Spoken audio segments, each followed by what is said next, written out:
Shalom sahabatku, mari kita siapkan hati kita untuk dapat merenungkan kebenaran firman-Nya di pagi hari ini, yaitu tanda-tanda ajaib. Mari kita buka Alkitab di dalam kitab Mazmur 71 ayat yang ketujuh. Bagi banyak orang, aku seperti tanda ajaib, karena Engkaulah tempat perlindunganku yang kuat. Ada banyak orang percaya, bahkan hamba-hamba Tuhan yang sangat suka dan terkesima dengan mujizat-mujizat.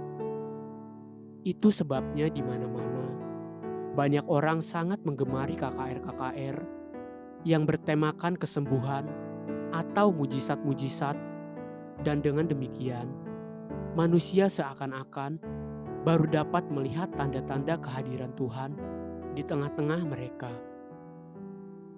Manusia suka dengan sesuatu yang wow, yang spektakuler dan memukau. Tapi semua itu bukanlah jaminan bahwa itulah pekerjaan Tuhan. Di dalam kitab 1 Raja-Raja 19, Elia diminta Tuhan untuk bertemu Tuhan dan keluar dari persembunyiannya. Tuhan berkata kepada Elia dalam 1 Raja-Raja 19 ayat yang ke-11. Lalu firman-Nya, keluarlah dan berdiri di atas gunung itu di hadapan Tuhan. Kemudian 4 perkara alam terjadi. Angin besar dan kuat yang membelah gunung-gunung dan memecahkan bukit-bukit batu mendahului Tuhan. Gempa, lalu api. Dari ketiga perkara pertama yang dilihat oleh Elia semuanya, ketiga-tiganya itu berkaitan dengan kedahsyatan, kemegahan, dan kehebatan yang menakjubkan. Apalagi Elia baru saja keluar dari KKR Akbar yang mendatangkan api turun dari langit. Namun untuk semua dan masing-masing ketiga perkara dahsyat itu, 1 Raja-Raja 19 mencatat, namun tidak ada Tuhan di situ. Pemahaman dan pengertian Elia tentang Tuhan luluh semua saat itu. Kemudian barulah datang bunyi angin sepoi-sepoi basah. 1 Raja-Raja 19 ayat 13 berkata, segera sesudah Elia mendengarnya, ia menyelubungi mukanya dengan jubahnya, lalu pergi keluar dan berdiri di pintu gua itu. Maka datanglah suara kepadanya yang berbunyi, apakah kerjamu di sini, hai Elia? Elia justru menemukan Tuhan di dalam kesederhanaan dan hal yang sangat biasa. Jika hal seperti itu pernah hampir-hampir mengecohkan seorang nabi besar seperti Elia, bukankah hal yang sama juga bisa mengecohkan kita tentang kehendak dan kemuliaan Tuhan?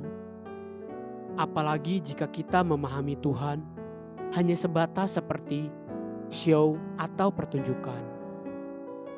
Hal yang sama sering terjadi dengan hidup kita sehari-hari. Apakah tanda-tanda ajaib yang kita temukan di hidup kita tentang Tuhan? Apakah jika kita sakit lalu disembuhkan? Atau pertolongan supranatural yang Tuhan kerjakan? Tentu semua itu benar dan baik. Tapi, bisakah kita secara jujur berkata seperti Daud? Bagi banyak orang, aku seperti tanda ajaib, karena Engkaulah tempat perlindunganku yang kuat. Pernahkah ada orang yang berkata tentang kita bahwa hidup kita itu adalah tanda ajaib yang dilihat orang lain? Bagi Paulus kepada jemaat di Galatia, dia berkata, Galatia 6 ayat 17, selanjutnya, janganlah ada orang yang menyusahkan aku, karena pada tubuhku ada tanda-tanda milik Yesus. Maksudnya adalah, Paulus dapat berkata dan meyakinkan dirinya sendiri bahwa perbuatan orang lain sejahat dan seburuk apapun kepadanya, Semua itu tidak akan pernah dapat mengganggu dia atau menyusahkan dia. Karena Paulus sudah berjalan mengikuti jejak Kristus yang selalu bisa berkata, "Ampuni mereka." Itulah sebabnya Paulus bisa berkata, "Pada tubuhku ada tanda-tanda milik Yesus."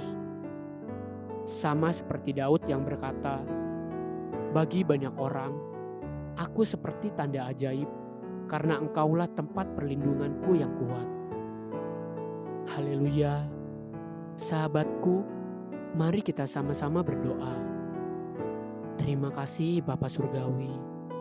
Biarlah kiranya hidupku menjadi tanda-tanda ajaib bagi banyak orang, dan mereka mempermuliakan nama-Mu. Amin. Jesus loves you, and so do I.